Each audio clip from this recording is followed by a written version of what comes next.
Assalamualaikum warahmatullahi wabarakatuh. Selamat malam dan salam sejahtera bagi kita semua. Yang terhormat Bapak IRBD Ubedah MM, selaku dosen pembimbing 1, dosen pembimbing 1, dan dosen pembimbing 2 yang hadir pada sidang akhir malam ini. Perkenalkan, saya Nisa Nurjana dengan NIM 2126201145, mahasiswi program studi Teknik Industri dari Fakultas Industri Kreatif Universitas Teknologi Bandung. Pada kesempatan hari ini, saya akan memaparkan hasil penelitian skripsi saya yang berjudul Analisis Strategi Pemasaran menggunakan metode SWOT dan KSPM, studi kasus pada UMKM dari Original Bandung di Jawa Barat. UMKM memiliki peran yang sangat penting dalam perekonomian Indonesia, bahkan menyumbang lebih dari 61% terhadap PDB nasional. Dari sektor UMKM, subsektor fashion juga berkontribusi sebesar 18,5%. Selanjutnya, saya akan menjelaskan secara singkat mengenai UMKM yang menjadi objek penelitian saya, yaitu Derium Original. Derium Original berdiri pada tahun 2017 di bidang fashion dengan tema sport dan outdoor. Beberapa produk unggulan dari Derium antara lain ada kaos polo shirt, ada jaket tank top, ada celana pendek, dan sepatu suede.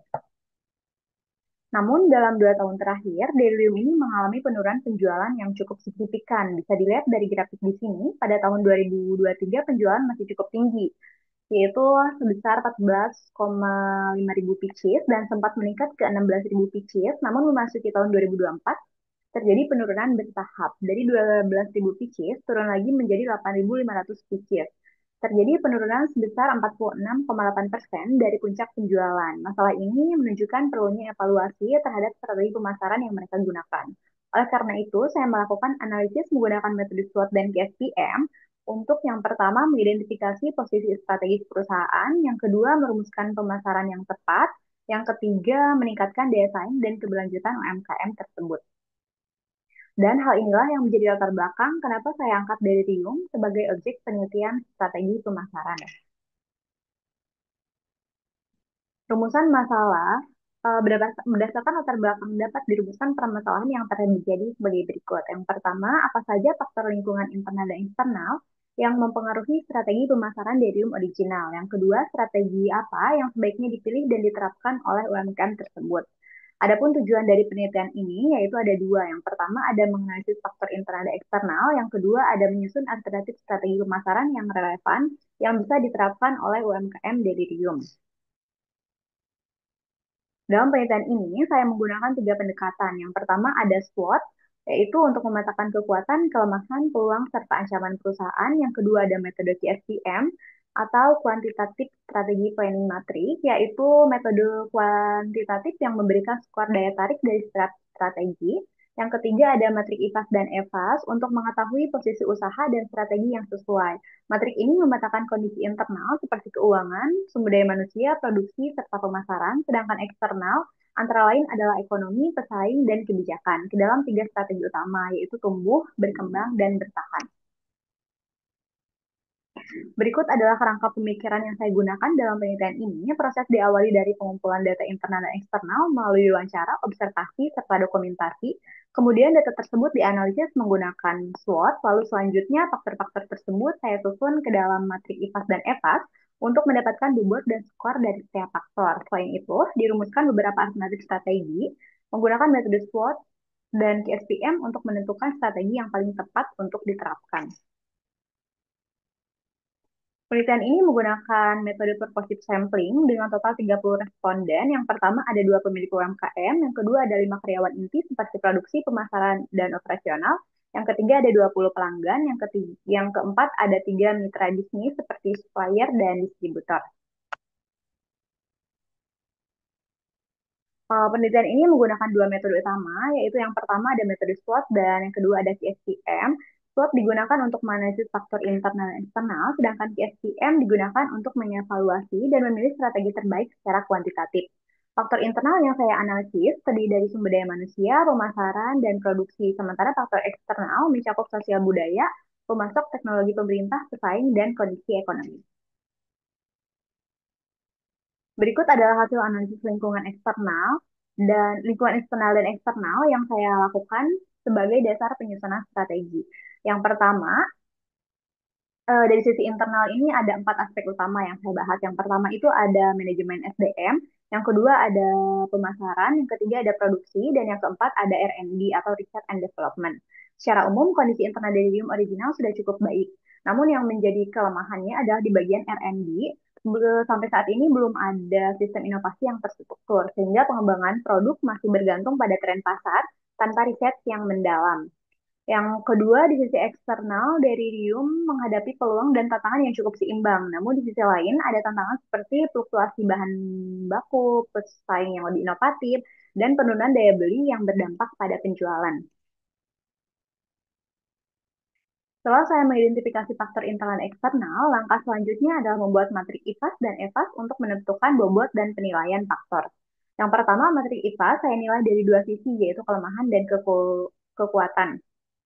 Untuk kekuatan, dari Delirium antara lain yang pertama itu karyawannya itu sangat terampil, yang kedua desainnya juga yang khas dan original, yang ketiga itu ada harga yang terjangkau, yang keempat ada distribusi yang dominan melalui e-commerce, yang kelima ada memiliki bahan berkualitas tinggi, dan yang keenam itu fleksibilitas dalam produksi.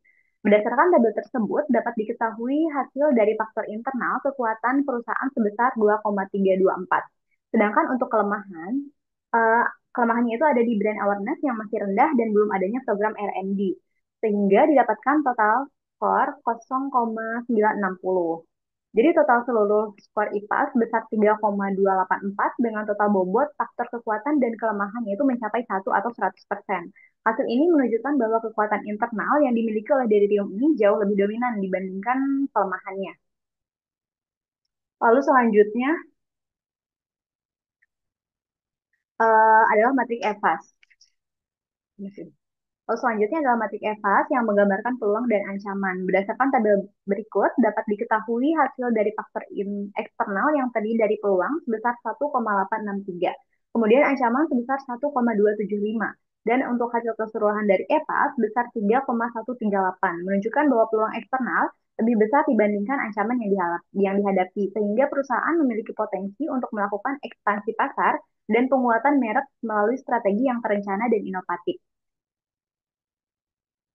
Setelah diketahui nilai masing-masing faktor internal dan eksternal pada pembahasan sebelumnya, maka diperoleh rata-rata hasil matrik IPA sebesar 3,284 pada sumbu X dan hasil rata-rata matrik EVA sebesar 3,138 pada sumbu Y, sebagaimana ditunjukkan pada tabel berikut. Artinya, posisi perusahaan berada pada kuadran satu, yang dimana kuadran satu ini menunjukkan bahwa perusahaan berada dalam kondisi internal yang sangat kuat, serta memiliki peluang eksternal yang lebih tinggi untuk terus tumbuh. Setelah menyusun matriks SWOT, berdasarkan faktor internal dan eksternal, selanjutnya merumuskan 9 alternatif strategi yang saya kelompokkan ke dalam 4 kategori strategi, yaitu SO, WO, FT, dan WT. Dengan hasil sebagai berikut. Yang pertama ada mengembangkan produk baru berbasis e-commerce dan trend fashion didapatkan dari S2, S4, O2, dan O4. Yang kedua ada memanfaatkan fleksibilitas produksi dan bahan berkualitas untuk memenuhi permintaan lokal didapatkan dari 5 dari S5, S6 sama O1. Yang ketiga ada berpartisipasi aktif dalam program pemerintah untuk menaikkan daya saing produk lokal. Yang keempat ada meningkatkan brand awareness melalui kolaborasi dengan komunitas dan influencer. Yang kelima ada pelatihan internal sebagai alternatif pengganti R&D.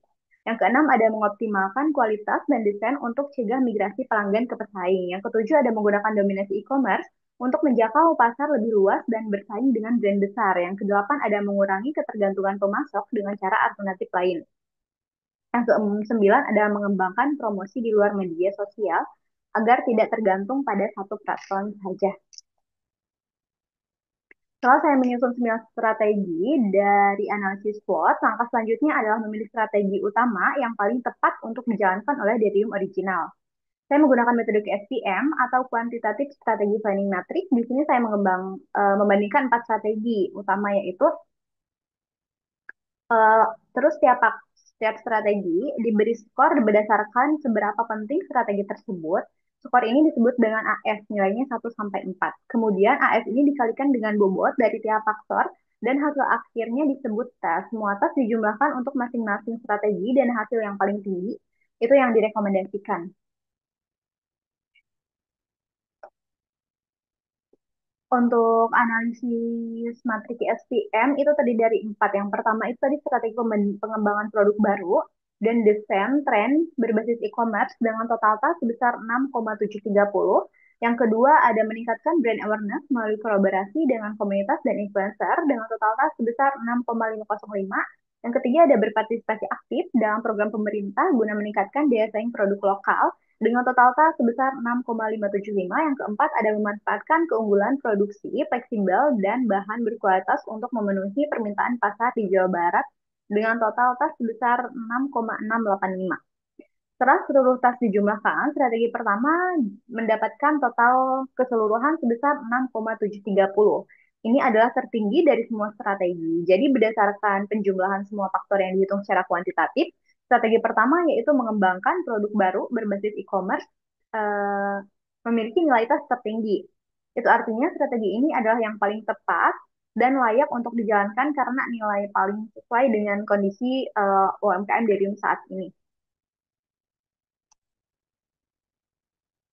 Berikut saya sampaikan kesimpulan dan saran dari penelitian ini. Yang pertama ada strategi pemasaran UMKM Dedium Original secara umum dipengaruhi oleh faktor internal, seperti keterampilan karyawan, desain produk yang khas orisinal, harga yang masih terjangkau, distribusi e-commerce yang cukup efektif, kolaborasi bahan baku, dan fleksibilitas dalam produksi. Namun demikian, terdapat kelemahan utama, yaitu yang pertama ada kurangnya brand awareness, yang kedua ada belum adanya program R&D dan atau riset dan pengembangan, yang ketiga ada keterbatasan teknologi produksi, yang keempat ada ketergantungan pemasok lokal, dan yang kelima ada media sosial sebagai satu-satunya saluran promosi. Sementara dari sisi eksternal, peluang besar berasal dari pertumbuhan jumlah penduduk Jawa Barat, perkembangan e-commerce, dukungan pemerintah, kolaborasi dengan komunitas, dan tren fashion lokal yang meningkat. Tapi UMKM ini juga menghadapi ancaman serius, yaitu yang pertama ketatnya persaingan industri fashion, yang kedua ada fluktuasi harga bahan baku, yang ketiga ada perubahan tren fashion yang cepat, yang keempat ada peralihan pelanggan ke pesaing, serta risiko ketergantungan pada media sosial. Lalu untuk saran perusahaan, UMKM Delirium disarankan untuk lebih proaktif dalam melakukan pengembangan produk baru yang sesuai dengan kebutuhan pasar e-commerce dan tren fashion lokal yang terus berkembang. Selain itu juga perusahaan perlu meningkatkan brand awareness melalui kolaborasi bersama komunitas lokal atau influencer agar dapat menjangkau konsumen lebih luas dan memperkuat citra merek. Untuk mengurangi resiko bisnis juga, Delium perlu melakukan diverifikasi sumber bahan baku serta memperluas saluran promosi. Tidak hanya melalui media sosial, tapi juga bisa lewat marketplace atau website resmi dan ikut berpartisipasi dalam event lokal. Lalu untuk saran bagi peneliti selanjutnya, diharapkan untuk melakukan penelitian dengan cakupan yang lebih luas dan melibatkan lebih banyak responden, baik dari internal maupun dari internal perusahaan maupun dari konsumen eksternal, agar data yang diperoleh lebih representatif. Selain itu juga penggunaan metode lain seperti AHP bisa dipertimbangkan juga guna memperdalam analisis strategi dan implementasinya, terutama di sektor industri fashion lokal. Demikian presentasi yang bisa saya sampaikan mengenai strategi pemasaran UMKM Dedium Original berdasarkan analisis SWOT dan CSPM. Saya ucapkan terima kasih. Wassalamualaikum warahmatullahi wabarakatuh.